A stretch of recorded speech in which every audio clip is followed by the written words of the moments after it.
各位网友，大家好，今天是2021年6月4号，星期五，欢迎大家参加王健每日观察直播1的节目。我们今天题目就一个，讲的是习近平治下的中共正在发生隐秘的蜕变。我们为什么会讲这个题目呢？这个题目是因为基于过去1年多来，我们在跟进中国发生的一系列的事件，我们发现有一些状况。比如说，我举个例子啊，比如说解放军的军机最近飞到南海，穿越南海的过程中，直接飞到了马来西亚的防空识别区啊，对整个东南亚地区震撼很大，因为解放军的运输机跑到了马来西亚的防空识别区啊。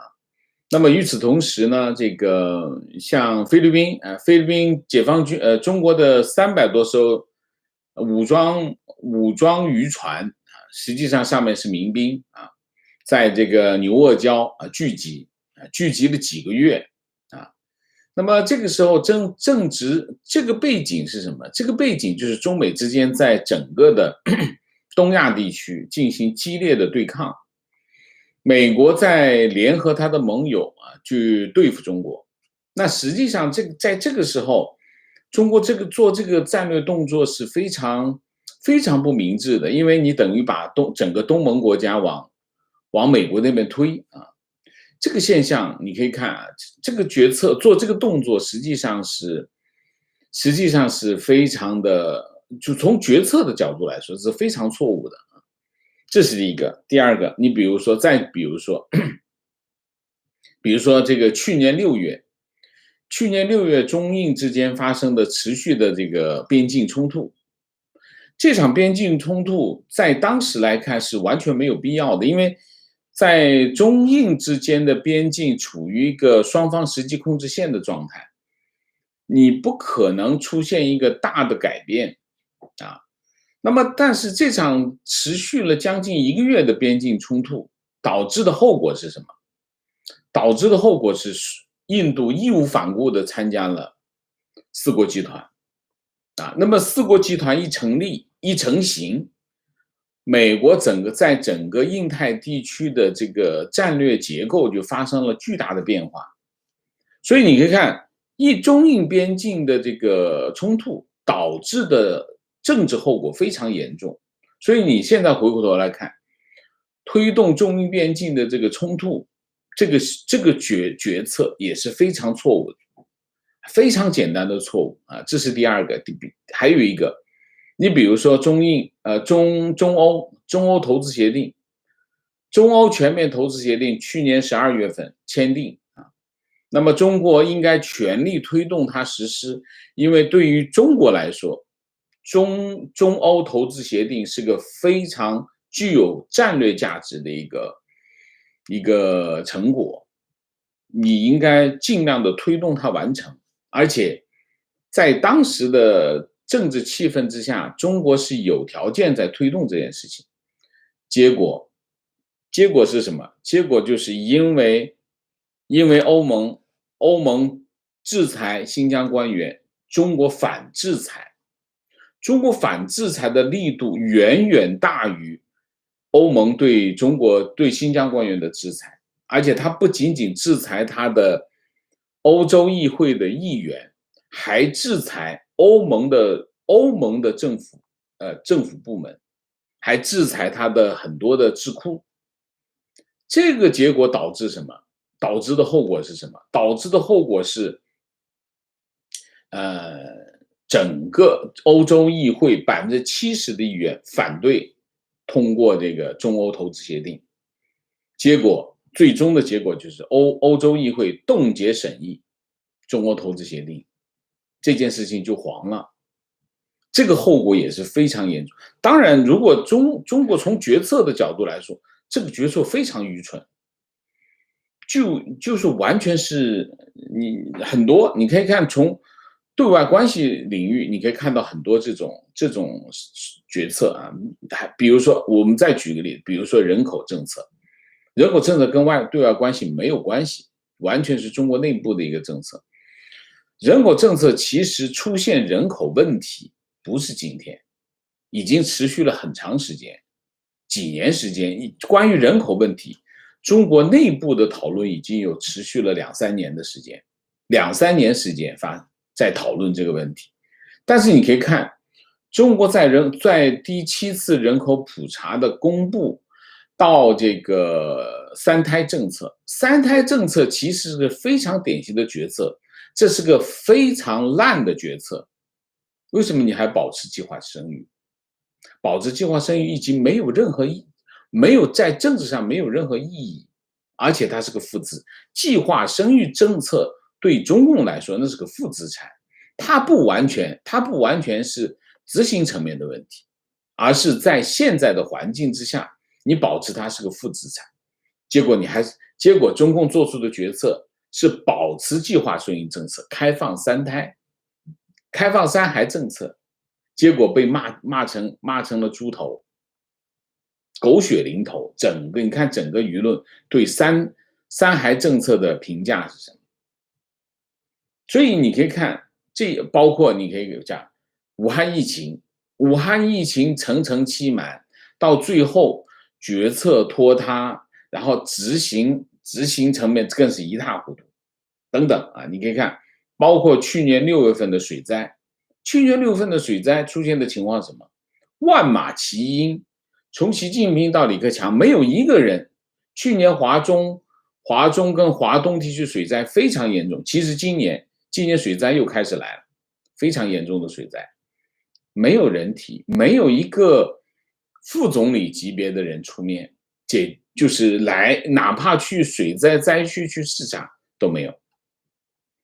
你可以看，我们当然可以从个别现象的来分析事件的这个背后的原因啊，但是当我们把这些事情放到一起去考虑、去分析的时候，你就会发现，它其中的共性是什么？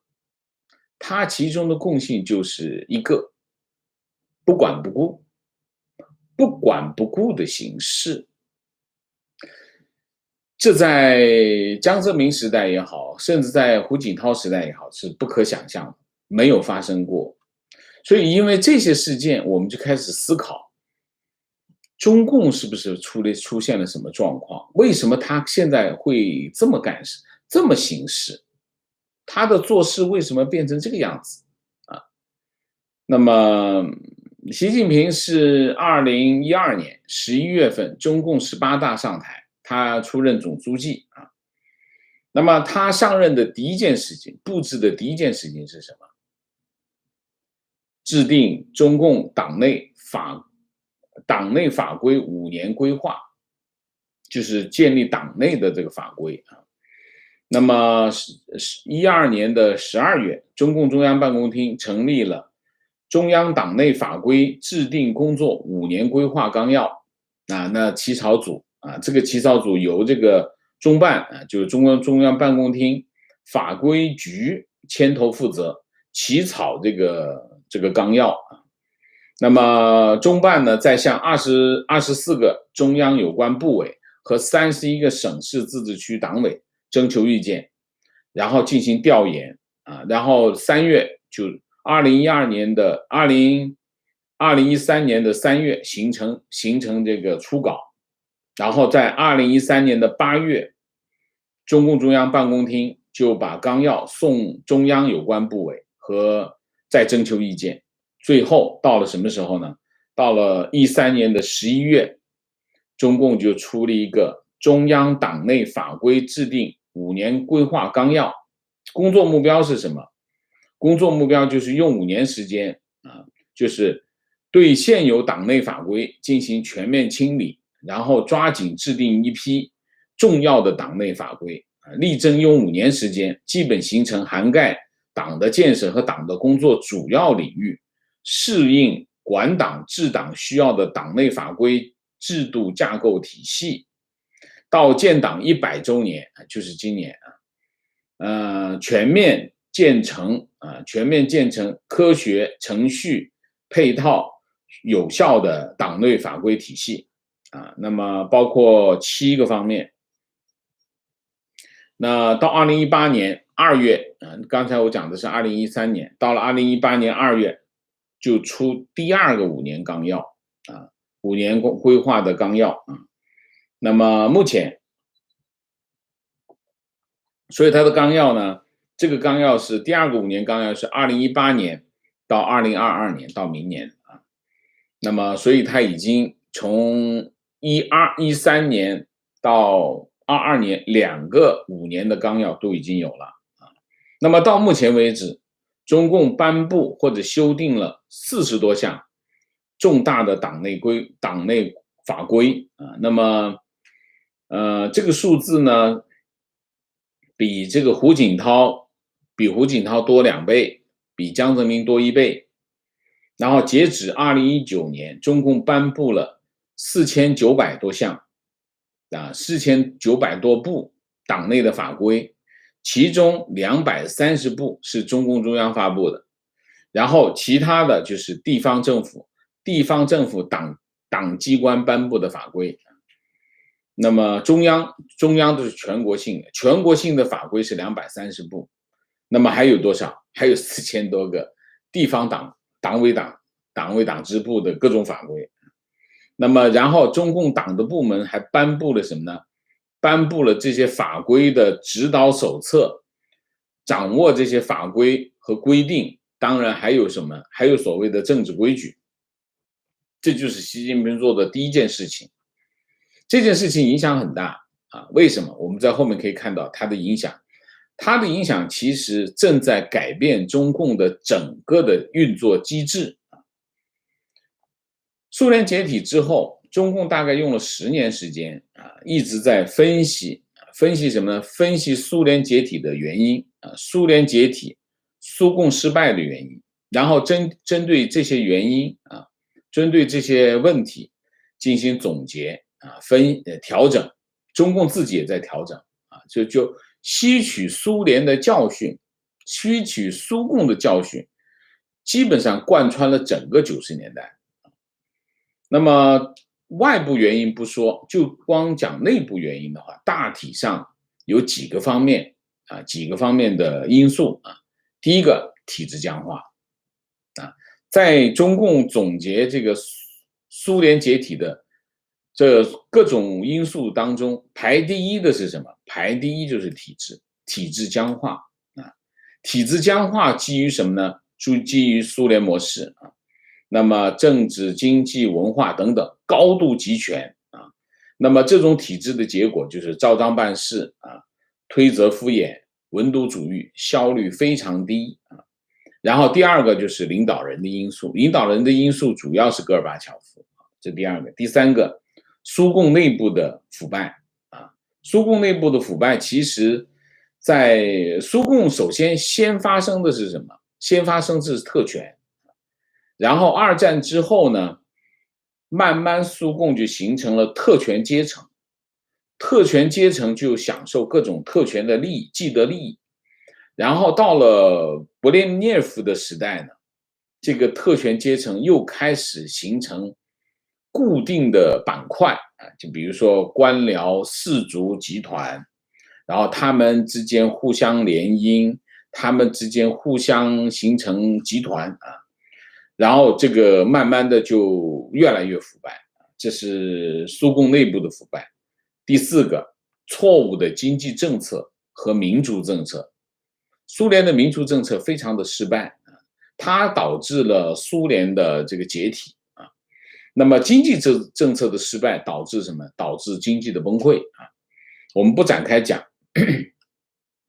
那么但是呢，在所有的这些分析当中，有一点他们没有讲，因为这一点，我觉得是受到这个意识形态的不方便讲，是什么？就是苏联的独裁机制啊。苏联的独裁机制其实讲到底就是斯大林模式。斯大林模式最大的特点是什么？就是权力高度集中在总书记手里啊。那么完全就是总书记独占所有的权利。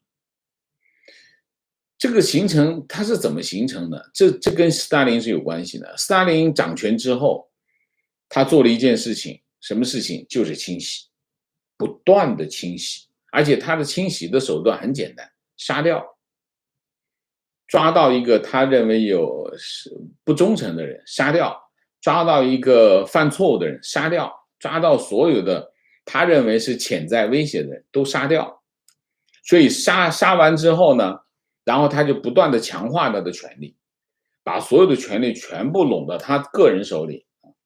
所以最后呢，最后的结果是什么？最后的结果的苏共的总书记拥有全世界最大的权力，没有任何人可以分享他的权利。所以他死了以后，其实苏共就沿袭了这个权力结构，权力结构就沿袭下去，其实导致苏共的僵化的体制跟权力独享或者斯大林权力模式是有因果关系的。你想一下，不断的清洗和杀戮，消灭了所有的党内的对手，也摧毁了党内蠢蠢欲动的潜在对手的意志。所以呢，他变成在党内接受了唯一的权力的现实，这是第一个清洗的结果。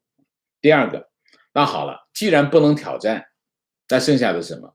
剩下就是3种：第一个讨好，第二个顺从，第三个佛系，叫躺平。基本上就是3个态度：第一个讨好，第二个顺从，第三个躺平。那么毕竟你比如说苏共总书记，他能接触到的人就是非常少的人，作为个体。那么对于广大接触不到他的人，拍马屁拍不上，那就拍哪些能拍到他马屁的人，那就出现的什么？出现在苏共的党内就出现讨好啊，弄虚作假啊，然后就是拍马屁文化拍马屁文化就成为理所当然会出现。然后拍不上马屁的人变成什么？躺平躺平就是不作为。所以为了防止党内出现不作为或者乱作为的行为，那怎么办呢？制定规章制度那么要求严格执行如果你不严格执行的话，我就重罚。所以呢，就出现了什么？党内出现了保命哲学。其实你现在中国的官场上，你看到了这种现象。所以，但是呢，其实中共呢跟苏共的情况差别很大。中共本来跟苏共差别是不一样，他们命运不同他们有不同的命运，所以他们的行为特征也不一样。那么苏共在建政之前一直处于逃命状态所以呢，他有几个特征：第一个，组织性很强；第二个，纪律性很强。因为如果他不强，组织性不强，纪律性不强，他会灭亡然后还有实用性，怎么管用怎么来，实用性。然后所以就最终是什么？最终是结果导向，这中共的特点，因为他一直在逃命。这是第一个。建政之后，其实外界看到更多的是毛泽东的个人崇拜，但是我们把毛泽东个人崇拜的情况掰开了一看，其实中共建政之后，它并没有出现斯大林模式。为什么？就是中共毛泽东享有最崇高的政治地位，但是毛泽东只想当皇帝，当皇帝呢就不执政，不执政意味着什么？不执政，他的权力就会分享出去。所以你可以看毛泽东当党的主席，当国家主席，后来呢，跟他分享权力的是刘少奇、周恩来、邓小平，对吗？后来刘少奇当国家主席，然后邓小平当总书记，周恩来当总理，这些都是有权利的。把毛泽东权力给分掉，最后毛泽东被架空了。实际上大部分权力在这些人手里，所以毛泽东发动文革，发动文革之后呢，他权力又回来了。权力回来的并不意味着他又把权力全部抓在手里，因为他还是喜欢当皇帝。当皇帝不管事儿，他并不管事儿，他最后还是谁呢？政府还是给了周恩来，再拿中央文革小组去制衡周恩来。其实文革10年就是一个这样的局面，毛泽东只是享有崇高的政治地位，权力在他手里，他可以把这些人干掉，但是他干不了他们呢，干掉他们，他还得找另外一个人填上这个位置，因为他不干事情。所以你可以看到，中共建政之后，其实并没有出现斯大林模式，中共的权力结构并没有出现斯大林模式。那没有出现斯大林模式，核心的是因为毛泽东不愿意管事，他要当皇帝，他就治人就行了。好，到了文革结束，邓小平上来，一看，个人崇拜不行，不能搞个人崇拜，那我们就集体领导吧。集体领导的结果是什么？集体领导的结果就是他的权力结构就更不趋向于斯大林模式，趋向什么呢？趋向于集体领导。所以政治局常委这个团体其实表现出来的就是集体领导。所以你可以看胡耀邦、赵紫阳时代，胡耀邦、赵紫阳的绝对主要的权力还在邓小平手里。到了江泽民还是受邓小平跟陈云的制约啊。当然，到了江泽民第2个任期，邓小平他们的影响已经很小了啊，很小了。他有这个把权力集中、大权独揽的趋势，可是他很快就下去了。江泽民并没有把他的权力延续下去的欲望，所以他就下去了。上来的胡锦涛生活在江泽民的阴影下，他也是被江泽民制约。好，所以你可以在习近平以上，你基本上可以看到中国出现的情况都是权力不是并没有那么高度集中，他都受到制约啊。江泽民也好，胡锦涛也好，包括胡耀邦、赵紫阳都是这样啊，没有出现斯大林模式。可是到了习近平，情况发生了变化。发生什么变化？政治老人凋零了，邓陈他们都死光了，这些重量级的政治老人已经不在了，都凋零了啊。这是第一个。第二个，习近平利用胡温之间的矛盾，把这2股政治势力给排除出去了。这个他干的比较厉害啊。那他把这个胡温对他的政权的干预排挤出去了。排挤出去的方式是什么？就是跟王岐山结盟，利用王岐山进行反腐。这个反腐其实是大规模的政治斗争。这个政治斗争就是一方面针对江泽民，一方面针对胡锦涛，然后捏住痛脚，同时进行大清洗。好，然后再利用党的权力去削弱国务院的权力，削弱政府的权力，架空李克强啊，然后再进行体制调整，不断的进行体制调整，削弱地方政府的权力。地方政府现在基本上没什么权力了啊，所以他慢慢的就在不断的收集权力。那么习近平就这8、9年下来，习近平就获得了中共建政以来最大的权力。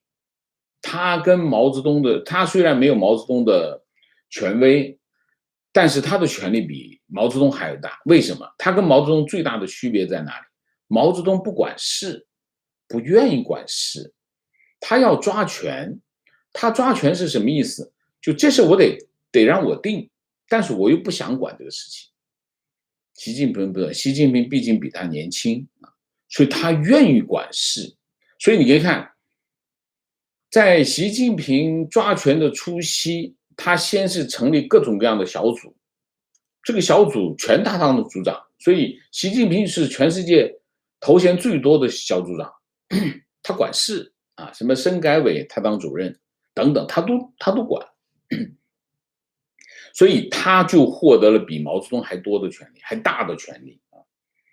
那么这就是为什么他可以获得这么大的权利，因为然后习近平上台之后，掌握了这些权利之后，他就开始学斯大林做什么清洗啊，清洗大规模的清洗，不断的清洗啊，条条块块清洗啊。我们先说块块，条条就是系统，块块就是地方啊。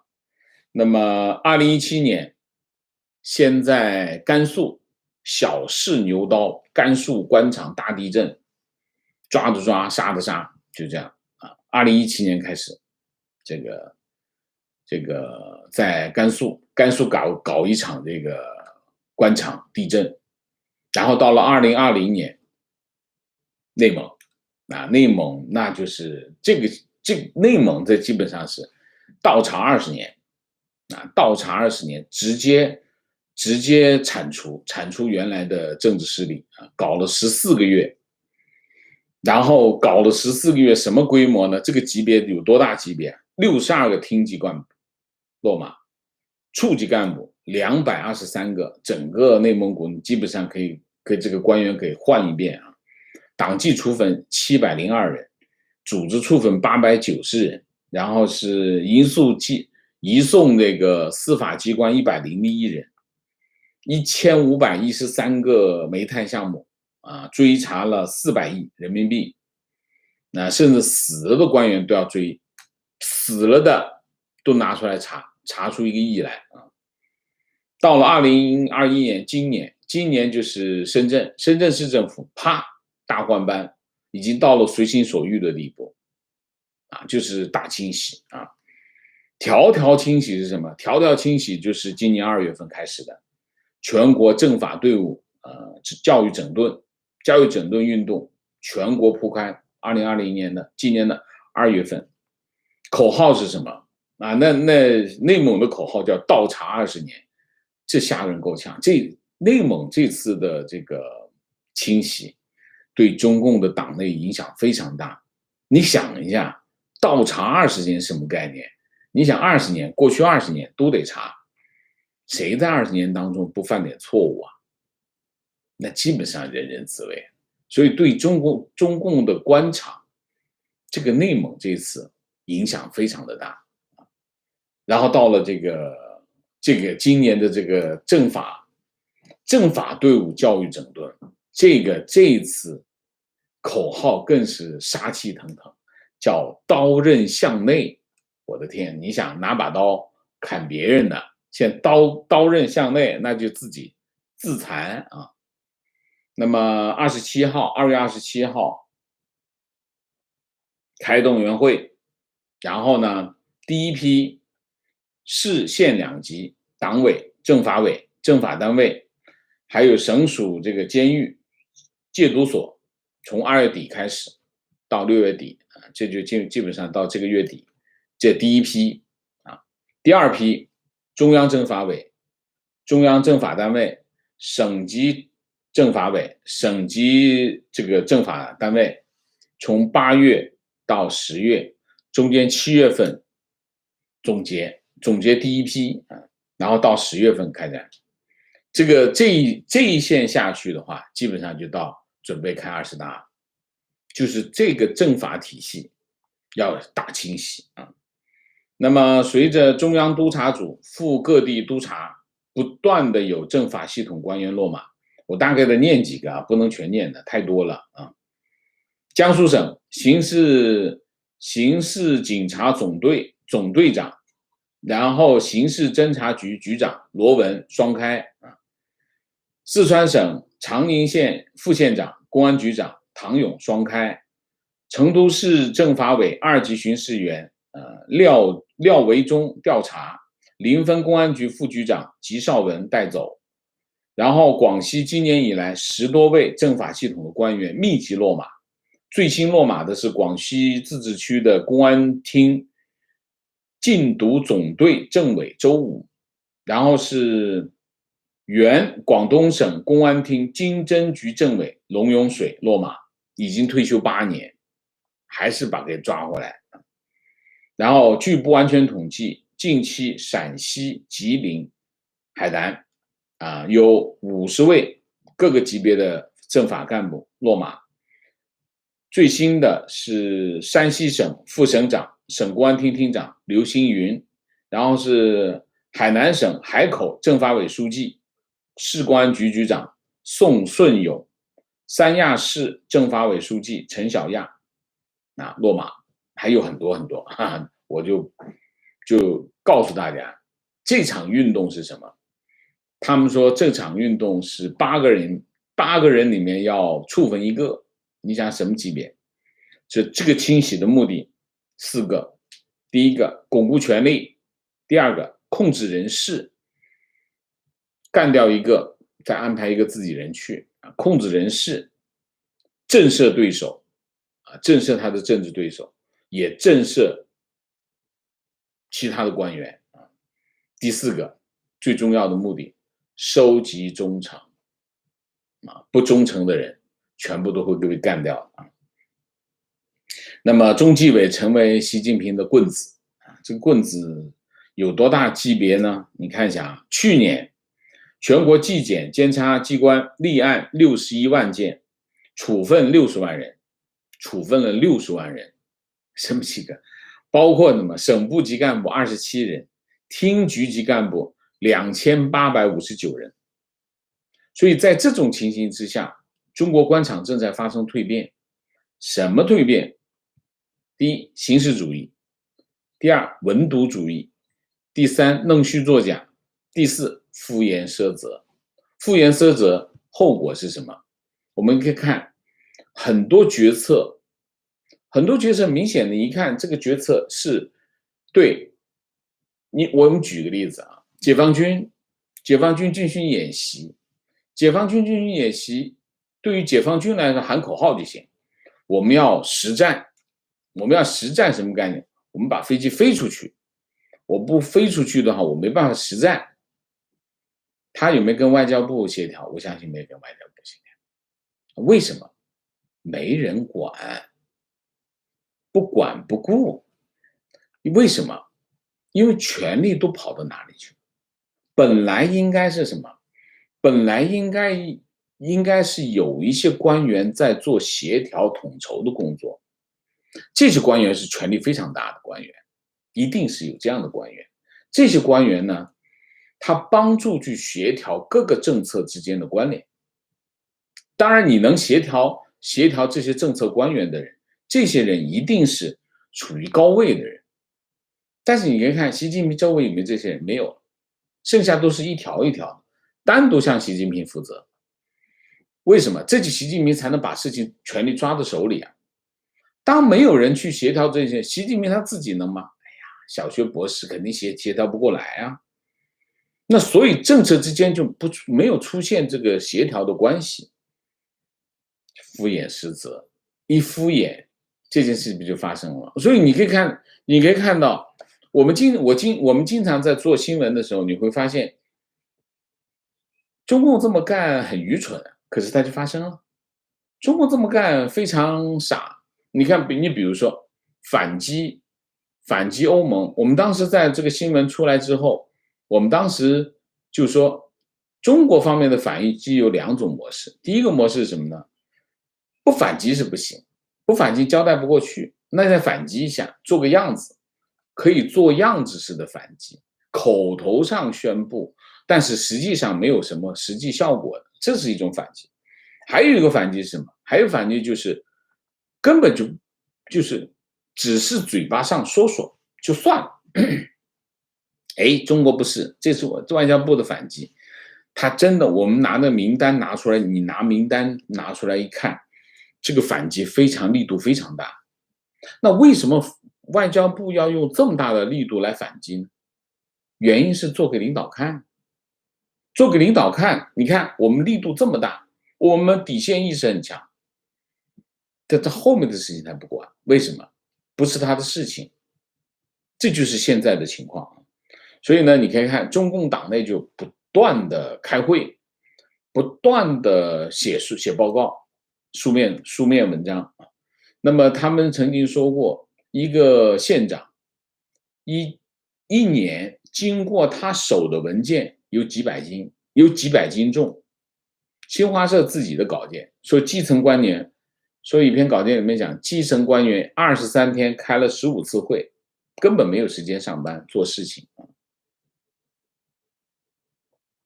23天开15天的会。那么你可以在2件事情上看到中国官场上的行为。第一个，武汉肺炎疫情。武汉肺炎疫情有2件事情是非常明显。第一件事情就是从武汉发生疫情之后，湖北省一直在拖延这件事情，没有往国务院报。为什么？不敢报坏的消息，希望这件事情不是真的。他不是说发生了马上向国务院报，不是，他不倾向于报喜不报忧吧，简单这么说。这是第一个。第二个，扶贫攻坚这件事情很明显有两个层面的问题。第一个层面就是基层官员的大规模弄虚作假，这个没有疑问啊，这个绝对是非常普遍的现象，这是第一个。第二个，上面的官员明显知道这个弄虚作假，但是他将计就计，所以扶贫攻坚这件事情就变成什么国际性的笑话啊！他为什么会这件事情变成这个样子的原因是什么呢？我们来分析一下。第一个，过去40年中国改革开放的成功核心的模式是什么？核心的模式叫重商主义。也就是说，对中共整个体系来说，中共建立了一套什么呢？建立一套激励机制。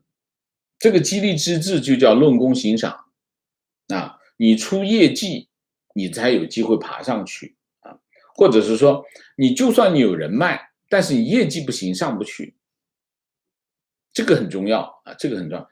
中国保持高速度持续性的高速发展，跟这个激励机制是有关系的，官员的升迁和地方经济的增长挂钩啊。同时发生的是什么？同时发生的是中共党内的激烈权力斗争。所以我一直我们讲，你可以看到，在习近平之前，没有一个总书记大权独揽，把所有的权力抓到一个人手里的，没有，他都是有制约力量。制约力量导致什么？党内的这个权力斗争非常的激烈。权力斗争非常激烈意味着什么？官员的升迁竞争非常大，竞争很强烈。就是说你有人脉，你没有政绩，他的政敌会质疑你。那你有人脉又有政绩，你上得去。所以呢，中共的官员，你下级官员得给你的领导长脸，所以他得使劲搞政绩。这就是过去40年中共的重商主义在系统当中的一个表现，就是激励机制啊。但是呢，现在的情况是什么？现在的情况就是权力归边，权力归习近平，习近平的权力大权独揽，党内也好，整个国家体系当中，于是中共官场的规则就开始发生变化。它内部原来的这种激烈的这种竞争的机制就不一样了。那原来是你要有人脉，你又要有政绩，那现在政绩就不重要了，重要的是什么？人脉。人脉只有一条，跟上习近平。那权力归边，党内的这种竞争的这个竞争度就开始下降。那喜欢的那个官员，他未必有政绩，他一点就上去了。习近平基本上可以随心所欲的安排他的人马，所以这党内的这种竞争度就开始下降。党内竞争度开始下降，而制度化的东西又改变不了。你习近平他的权力没办法制约，那出现的一个最近最流行的词儿叫什么？叫内卷化，内卷化就变成了必然啊。那么原来的结果导向变成了什么？领导导向，对吧？你原来出现的很多党内竞争的机制，它会制约某些官员的行为。那现在什么？现在不需要了，只要领导看到，领导说好就行，这个领导说好就行啊。那还有一个最终的结果就是做得好不如说得好，这就是几个出现了这4个方面的变化。那于是呢，你就可以看到，在国家层面或者在政府层面，中国就出现了很大的决策层面的问题啊。那么首先决策机制，那你可以看原来的决策，人大层面的决策，国务院层面的决策，现在变成了七不像啊，各个委员会在决策，各个委员会既不在人大层面，也不在国务院层面，在哪个层面？在习近平的层面，习近平全部拿到手里，但是他跟不过来，他又不放权放给底下的人，因为怕大家分他的权，于是就出现了决策机制出现了问题，就会拖延，就会不反应，就会什么？最终我们可以看到，就会不管不顾。不管不顾是怎么来的？不管不顾就是这么来的。然后还有就是参与决策的人，那习近平喜欢的人，就不一定是能力最强的人了，就是他喜欢的人，这些人做出的决策，显然跟激烈竞争跑出来的人做出决策的人，那肯定水平不一样啊。所以现在就是乌龟王八一大堆在那里，然后决策框架和决策模式也决定了，你可以看到中国发生的这一系列的，我们叫昏招就是这种模式之下产生的。最后有一条很重要，没有人负责。为什么？因为权力都跑到习近平那里去，所以出现这个情况，你想一下，底下的人很聪明，每一件事情都是请示报告，在没有请示报告得到答复之前，他不做反应。所以呢，这件事情，领导有什么情况？这个情况，这现在怎么办？领导说，那就这么办吧，啊，这么办，行，那我就这么办。1000字走了，去办了。有什么后果？领导背。所以现在的出现的情况就是，所有的决策的错误，习近平自己背，没有人承担责任，这是问题的关键。好，我们来对照这个苏联。苏联我们之前讲，苏联的崩溃，中共自己总结4个原因：体制僵化、领导人的因素、苏共内部的腐败，还有就是错误的决策。基本上你现在可以看，都发生在中国身上。所以中共正在退化成为苏共的样子。核心的问题是什么？核心的问题是中共的权力已经慢慢的集中到习近平一个人手里，所以中共逐步的正在迈向苏共化。也就是说，这就意味着中国开始步向苏联的道路。什么道路呢？4点。第一，权力高度集中，甚至出现个人崇拜，这就是你现在可以看到中国正在发生的事情啊。第二个，经济国有化程度越来越高，经济国有化的程度越来越高，然后经济国有化程度越高，经济就越失去活力，越失去增长动力，所以中国经济开始进入低增长时代。制度性的原因是主要原因，周期性的原因是次要原因，这是第二。第三，政权开始出现僵化、腐化，然后苏联时代出现的各种浮夸，你在中国现在可以看到了，这是第三个。第四个，中国社会开始文革化，社会气氛红色恐怖啊。那么我举几个例子大家看一下啊。去年9月，人民日报发表了一篇这个南昌一名家长的来信，信中说学校要求每位同学在家里用完餐之后，拿手持光盘背诵用餐礼仪歌，然后家长拍视频打卡，连续做21天。这是人民日报刊登的这个家长的这个，那么这个家长呢表示呢，对这种形式主义的做法，家长无奈很反感啊，这是一个。中共中央办公厅去年4月份发出解决形式主义问题的通知，通知要求出版习近平关于历届形式主义、官僚主义重要论述的选编，作为党政机关企事业单位的学习教材。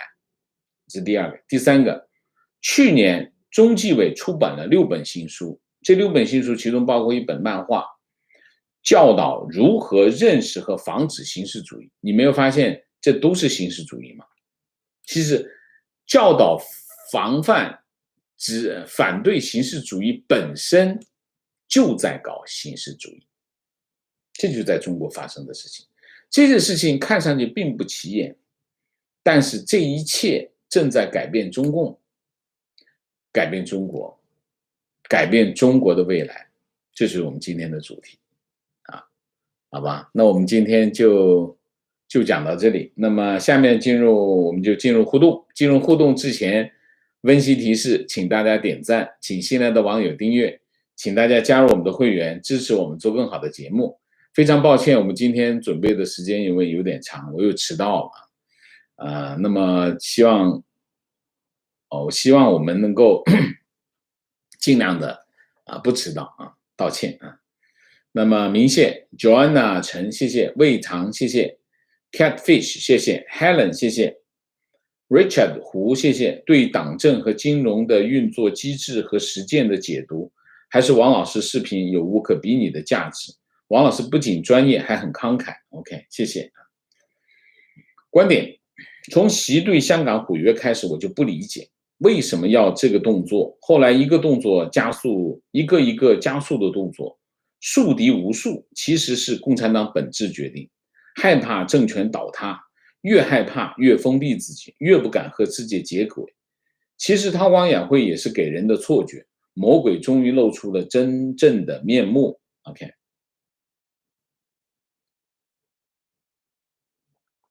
观点，关于香港这件事情，其实香港的这个例子刚才这个网友提出来，香港这个，香港是个非常典型的例子，我没在前面没举出来。你想一下，对于中共来说，对于中国来说，香港有多么重要？香港中国吸收外资60%是从香港走香港为中国募集了60%的外资从香港，所以香港对中国很重要。香港很多以前中国没办法买的东西都是通过香港去买，因为香港是独立关税区。我们可以讲10点对中国非常重要的方面，我们今天不说。那么但是你可以看到，习近平从这个铜锣湾事件开始就开始反感香港反香港然后铜锣湾事件大家知道，就是因为有本书讲他跟其他女人的这个绯闻，这本书一出来，他就搞香港搞到最后发现不行，他动不了香港，那就搞个叫送中反送中运动是这么来的，就是他想通过修订一个条例，让中国大陆有权去抓香港人，其实是一个根本性。等这个翻脸之后，又搞不定，那他就觉得香港既然不是我的，那我就要想办法变成我的，这就是所有一切的开始。所以最后你可以看，在香港的政策上面，还是那个词汇，叫不管不顾。不管不顾的背后是什么？不管不顾背后还是权力集中在习近平手里造成的这个决策性的问题。观点，因为习的独揽政权，他提出来的所有的政策，也许抱有一个好的观点，但是习不敢担当，下级官员的不敢作为，还有就是对提出异议的官员法办为妄议中央，这些作为，习自己不爱听，不愿意听，更不用说反对他自己观点的官员全部法办了。习的这些做法，无疑是让自己自愿当原来的袁世凯。习的这种刚愎自用，会把中共这个独裁政权带向灭亡的穷途末路。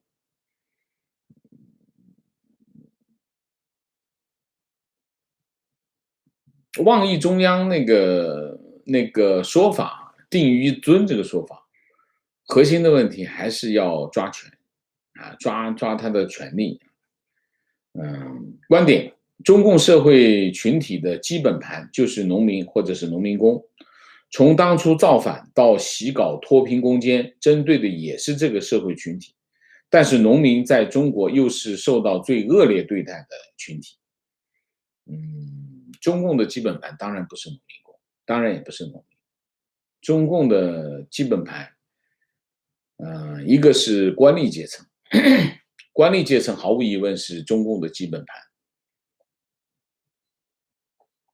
围绕着官吏阶层，就是一大批这个我们叫既得利益者这些既得利益者是他的基本盘既得利益者，退休的官员这个企业的老板中国的企业老板一定是官员的附庸所以他也是外围所以基本盘当然不是农民和农民工，农民和农民工跟中共看不上，没有力量提问：每个政权应当都会有一个智囊团。中共现在这样烂的各种决策，是因为他们没有有用的智囊团，还是因为智囊团已经觉得包子没救了，索性就不再给他意见，让他自生自灭？智囊团中国有社科院全是中国的智囊，社科院大学有很多的研究机构都是中共的智囊，但问题是什么？他得听他现在是进不了他身这些智囊的意见到不了他那里，到那里都是他爱听的。他爱听的张维伟叫张维伟吗？是叫张维伟，叫什么维伟？就这些人拍马屁因为他没有党内没有竞争了。当他党内没有竞争的时候，他不需要听不同的意见。你党内还有竞争的话，你还得听，假不假是你还得听一下。党内一没有竞争的话，他就不需要听，他只听他爱听的。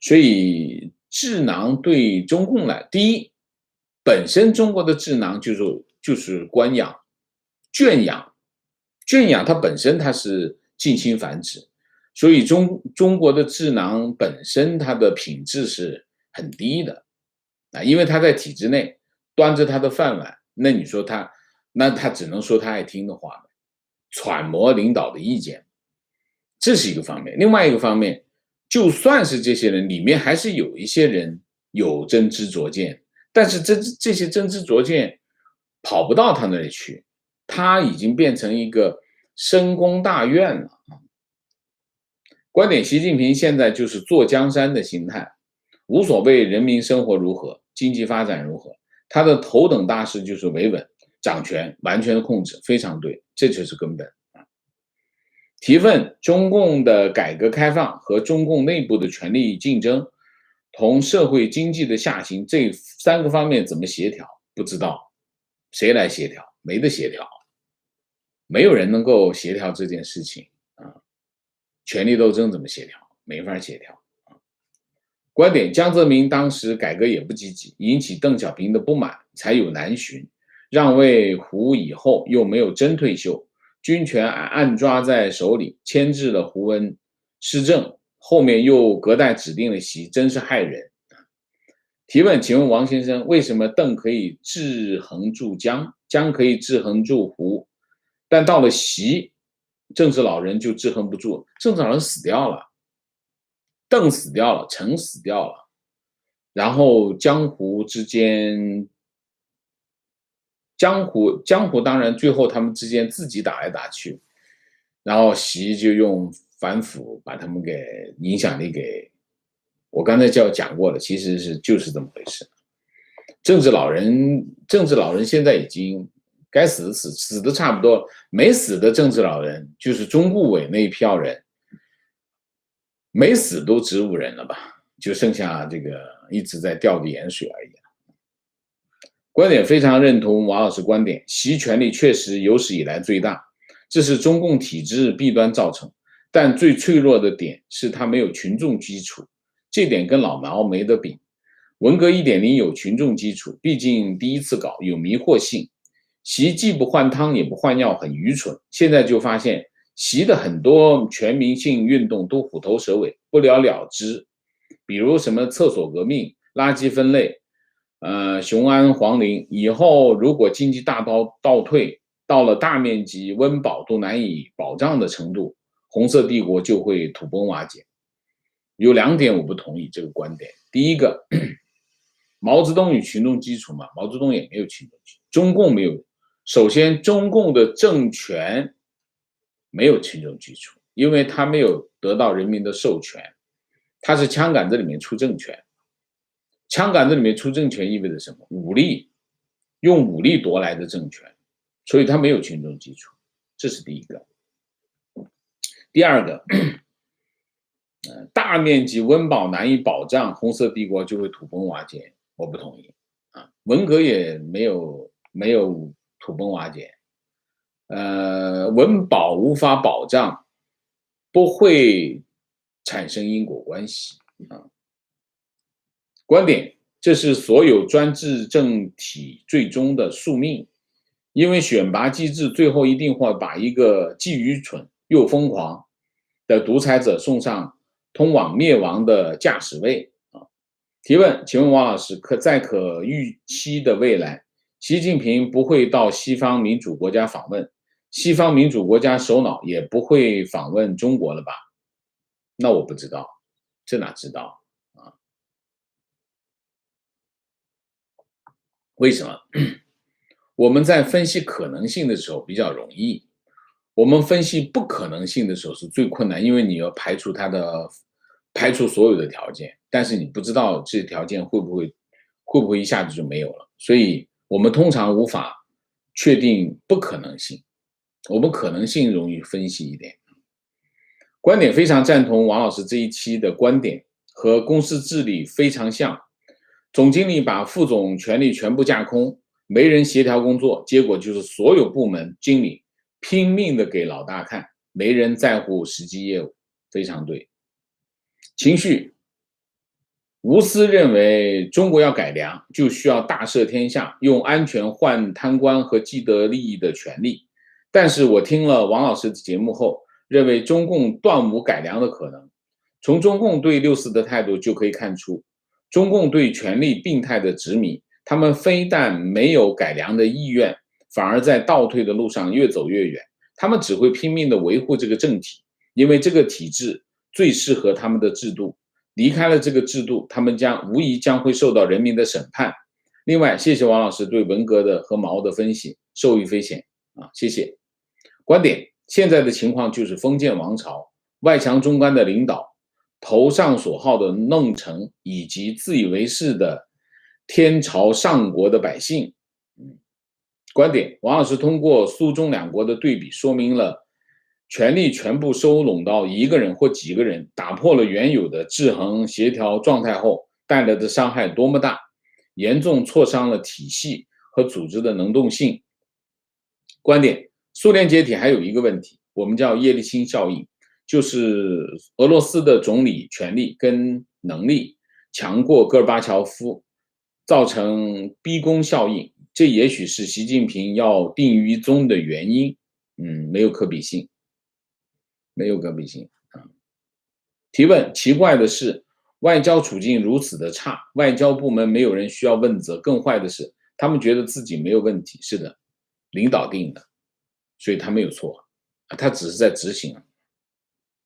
情况现在国内新闻评论非但不能议论本朝，就连评论苏联、俄罗斯、朝鲜也会审查通不过，或者是有些不告诉你审查不通过，但是别人就看不到。腾讯新闻、网易新闻都是如此，百度稍微宽松些，就连平和的议论都不行，只能发表一些友谊万岁、领导人英明之类的信息，你发来干啥？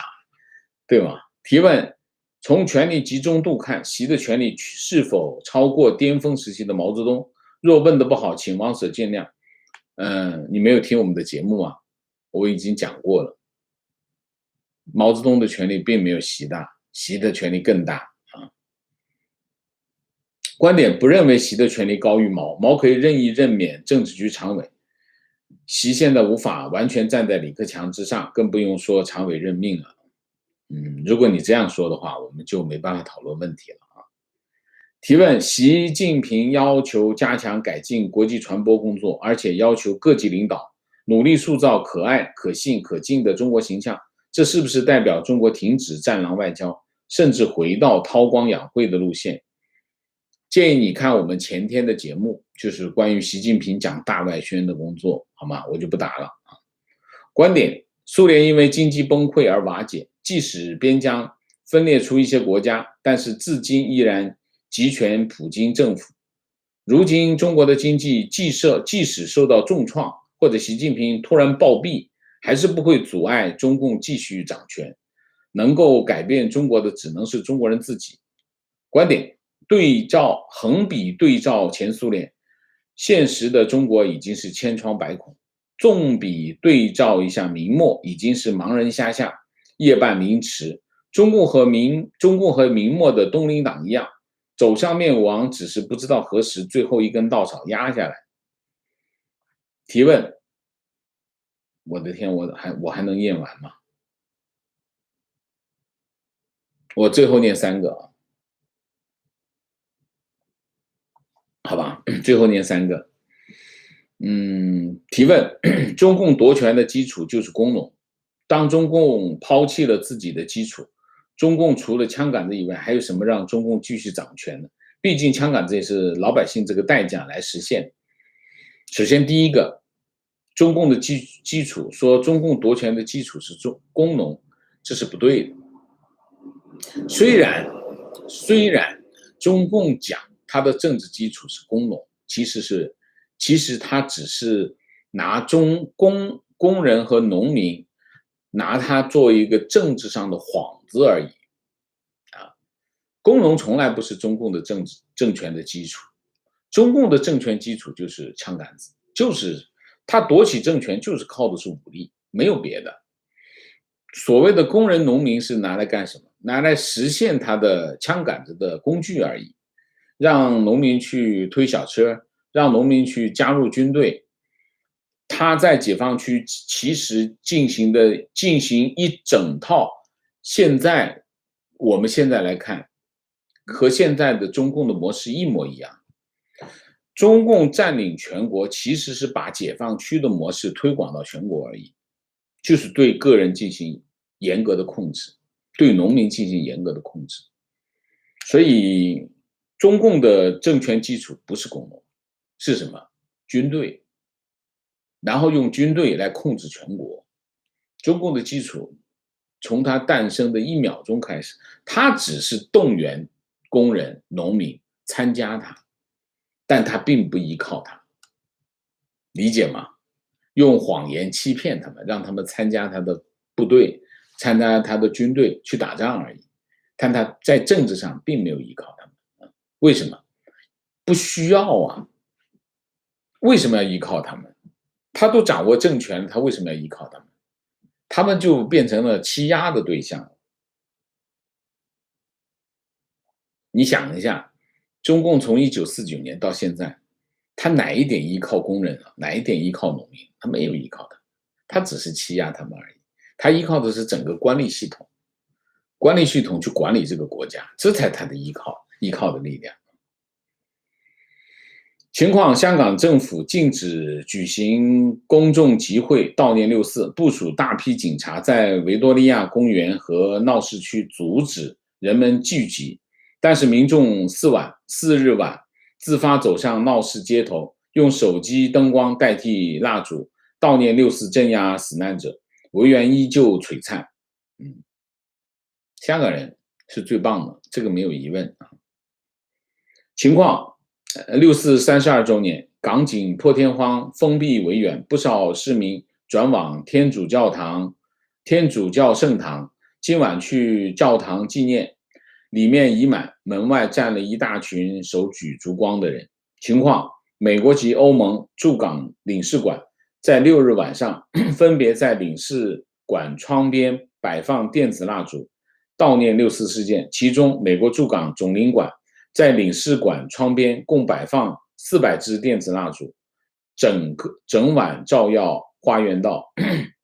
情绪，刚才在等王老师的时候，刷了一会儿推特，看到香港人用手机灯光祭奠6·4，看得我热泪盈眶。情况，每年的今天，在帝都街头巷口，都是一群戴红袖标的老头老太太在值守，不自信的表现。